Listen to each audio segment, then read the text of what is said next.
बच्चों आज class 10th biology में हम लोग आगे के क्रम में स्ट्रक्चर ऑफ हार्ट, हृदय की संरचना के बारे में पढ़ेंगे। तो देख रहे हैं कि हृदय की संरचना का एक फिगर रेखीय प्रदर्शन आपको दिया गया है। तो हृदय मुख्य रूप से देखने पर ऊपरी और निचली भाग में बटा हुआ है। ऊपर भाग चौड़ा और नीचे का भाग सकरा है। ऊपरी भाग को अलिंद और नीचे के भाग को निलय कहते हैं। इस तरह से हृदय मुख्य रूप से दो कक्षकों में बटा होता है, दो भागों में, अलिंद और निलय। लेकिन दायां अलिंद और दायां निलय, बायां अलिंद और बायां निलय।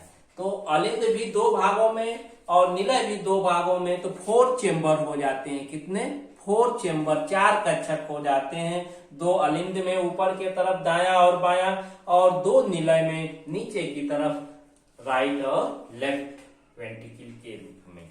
तो अपर सरफेस ऑरिकल अलिंद होता है जो दो होता है, दायां और बायां, और लोअर सरफेस वेंट्रिकल निलय होता है, ये भी दो, लेफ्ट और राइट, दो भागों में। इस तरह से total number of chamber in heart 4 हो जाता है। कुल हृदय में कक्षकों की संख्या 4 हो जाती है। बच्चों इसके क्रिया के रूप में दो नलिकाएं होती हैं, एक को धमनी और एक को शिरा कहते हैं। धमनी में प्योर ब्लड, शुद्ध रुधिर संचरित होता है। ये शुद्ध रुधिर कहाँ से? हार्ट, हृदय से सेल्स, कोशिकाओं तक, अर्थात हृदय से कोशिकाओं तक संचरित होता है। हृदय हम जानते हैं कि एक पंप की तरह कार्य करता है और रक्त को भेजता है नलिकाओं में। इसी को क्या कहते हैं? ये धमनी। और धमनी में शुद्ध रुधिर कहाँ से? हृदय से कोशिकाओं तक संचरित होता है। तो एक क्रम याद रखिएगा, धमनियों में सदैव शुद्ध रुधिर हृदय से कोशिकाओं के तरफ संचरित होता है। इसमें जो है धमनी में कपाट नहीं पाए जाते हैं, और शिरा जो होती है इसमें इनप्योर ब्लड, अशुद्ध रुधिर होता है। लेकिन ये उल्टा, इसके सीधा सेल्स, कोशिकाओं तकों से हार्ट हृदय में आता है।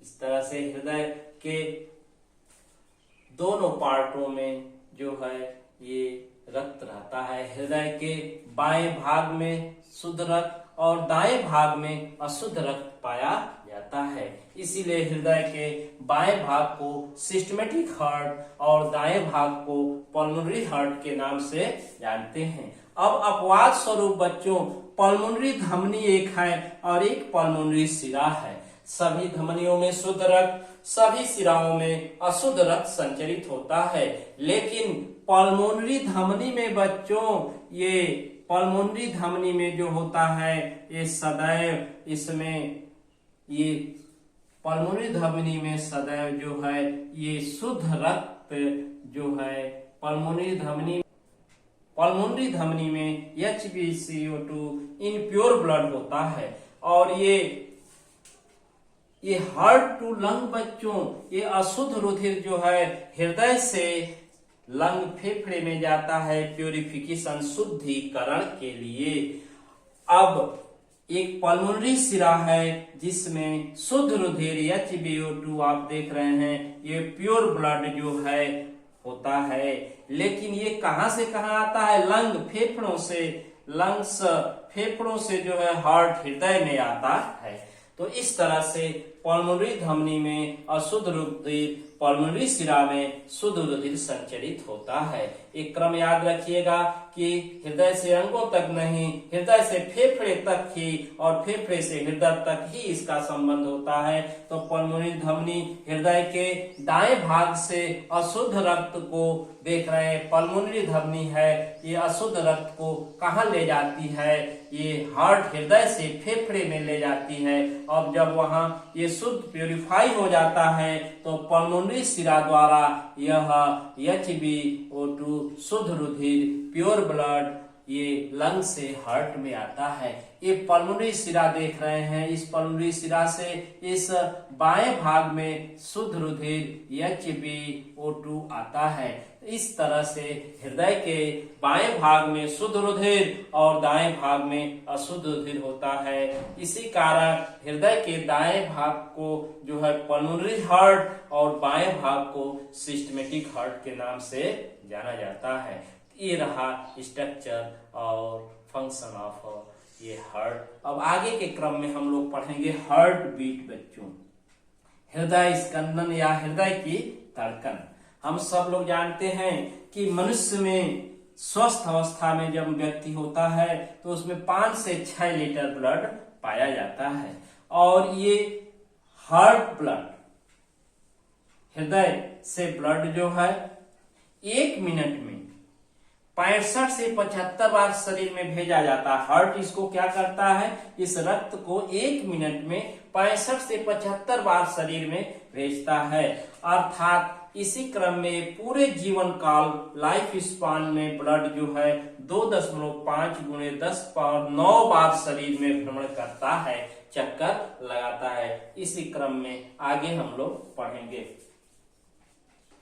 बच्चों। आगे के क्रम में हम लोग जैसे प्राकुंचन सिस्टोल की अवस्था, हृदय सिस्टोल और डायस्टोल प्रकुंचन और अनुशिथिलन की अवस्था में होता है। जब हृदय संकुचित होता है, सिकुड़ता है, हृदय कॉन्ट्रैक्ट होता है, सिकुड़ता है तो उसको प्रकुंचन की अवस्था कहते हैं। और जब फैलता है तो उसको क्या कहते हैं, अनुशिथिलन की अवस्था। तो हृदय सिकुड़ता फैलता रहता है, कॉन्ट्रैक्ट रिलैक्स होता रहता है। इसी को सिस्टोल और डायस्टोल 2 अवस्थाएं कहते हैं। 1 सिस्टोल और 1 डायस्टोल, एक बार ये सिकुड़ता है और एक बार फैलता है। 1 सिस्टोल और 1 डायस्टोल होने के फलस्वरूप 1 हार्ट बीट कंप्लीट होता है। एक बार हृदय धड़कता है। ये हृदय के एक बार धड़कने में 2 प्रोसेस होता है, 1 सिस्टोल 1 डायस्टोल, ठीक है ना। तो 1 हार्ट बीट में हृदय एक बार संकुचित होता है, सिकुड़ता है, तो एक बार फैलता है।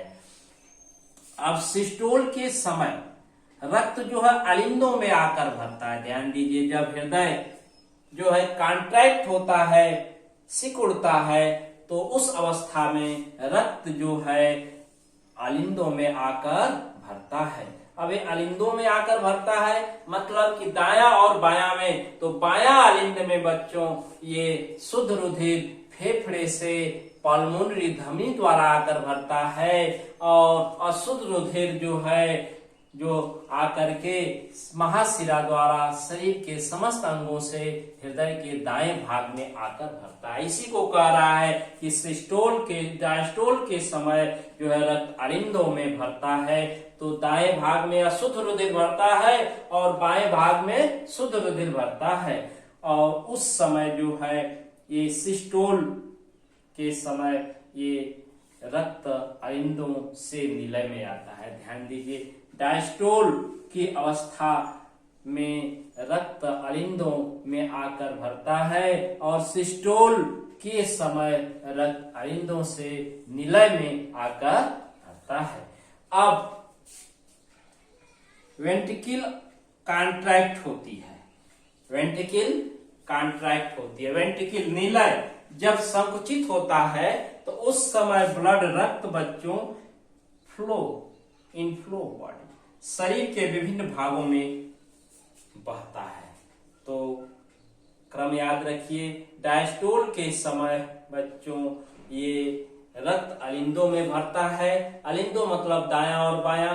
दायां अलिंद में शरीर के विभिन्न भागों से अशुद्ध रक्त आता है और बायां अलिंद में जो है फेफड़े से पल्मोनरी शिरा द्वारा शुद्ध रक्त आके भरता है। दोनों अलिंदों में भरता है। लेकिन सिस्टोल की अवस्था के समय रक्त ये अलिंदों से आकर के कहाँ भरता है, ये निलय में भरता है। कहाँ भरता है, निलय में भरता है।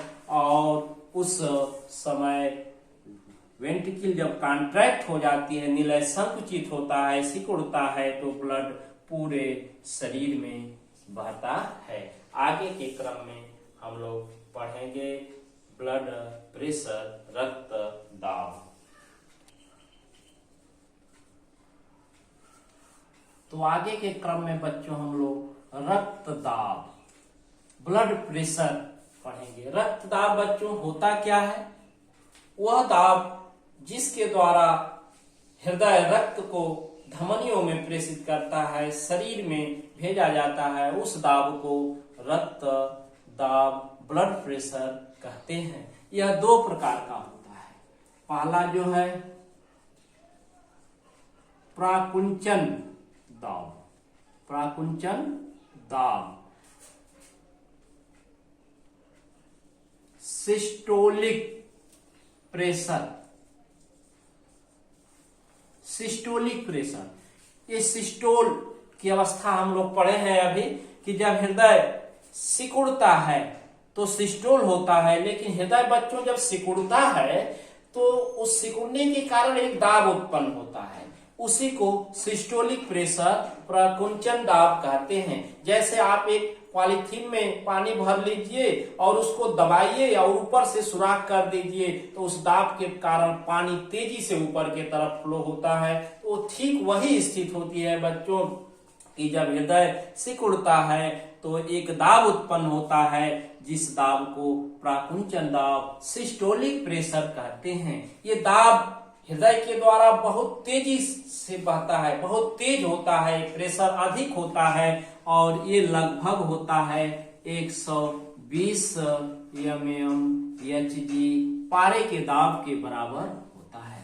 तो यह वह दाब जिस का उत्पादन हृदय के संकुचन के समय उत्पन्न होता है उसको प्राकुंचन दाब, और ये काफी तेज होता है। इसी दाब के कारण रक्त जो है धमनियों में हृदय से प्रेषित किया जाता है। यह 120 mmHg के बराबर होता है। दूसरा है अनुशीतलन दाब,